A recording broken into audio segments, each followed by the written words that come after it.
শরীরে যদি তিনটা জিনিস ঠিকভাবে কাজ করে তাহলে সারাদিন রোজা রাখলে আমাদের শরীর দেখা যাবে প্রাণবন্তভাবে কাজ করতে পারবে। কোন কোন তিনটা জিনিস? প্রথম যেটা সেটা হচ্ছে পর্যাপ্ত পরিমাণে পানি লাগবে।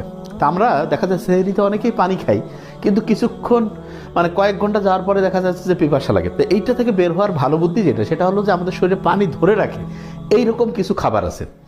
মানেটা কি? মানে হচ্ছে পানি হচ্ছে কি H2O। H2O-কে খুব পছন্দ করে কোষের ভিতরে রাখতে যে হেল্প করে তার নাম হচ্ছে পটাশিয়াম। পটাশিয়াম যেই খাবারে আছে, যেমন কলা, খেজুর, এই দুইটা খুব ভালো করে প্রত্যেক দিন একটা হইলেও কলা, একটা হলো খেজুর খাবো। তো লাভটা কী হবে?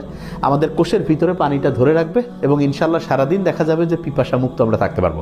নাম্বার 2 যেটা সেটা হলো যে আমাদের শরীর যাতে সারাদিন পর্যাপ্তভাবে শক্তি পায়, যেটার উপর ভিত্তি করে আমি আমার সারাদিনের কাজগুলো করব।